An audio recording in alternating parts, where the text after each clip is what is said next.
Good morning. Knowledge today topic వచ్చేసి current affairs in AP.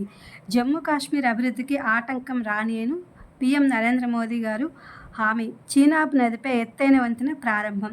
రాష్ట్ర పురోగతిలో కీలకం విశాఖ రీజియన్.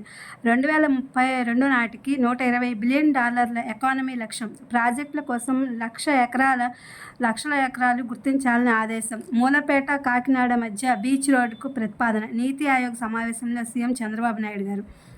ఇక ప్రతి ఏడాది డిఎస్సి రాష్ట్రంలో 81 లక్షల మంది నిరక్షరాస్యతలు. 100% అక్షరాస్యత సాధనకు అక్షరాంధ్ర కార్యక్రమం. విద్యాశాఖ సమీక్షలో మంత్రి లోకేష్ గారు. ఒకే షిఫ్ట్లో ఆగస్టు 3న నీట్ పీజీ పరీక్ష నిర్వహణకు సుప్రీంకోర్టు అనుమతి.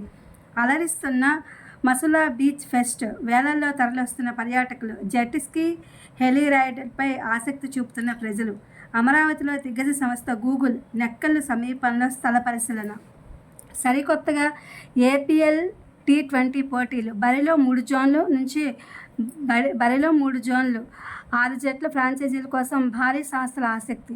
పిల్లల చదువుల కోసం డ్వాక్రా మహిళలకు భరోసా. 4% వడ్డీకే శ్రీనిధి నుంచి లక్ష రుణం. ఎన్టీఆర్ విద్యా సంకల్పంగా అమలు. ఏడాదికి 200 కోట్లు ఖర్చు చేసేలా ప్రతిపాదనలు. ఏఎస్జీఈ జర్నల్ అసోసియేట్ ఎడిటర్గా ఏఐజీ వైద్యుడు రాకేష్ గారు.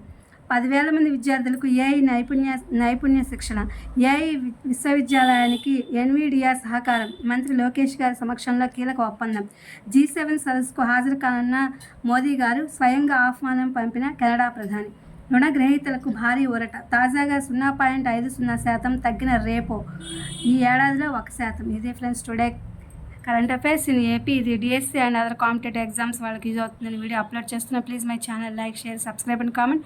Thank you for watching. Thank you for our support.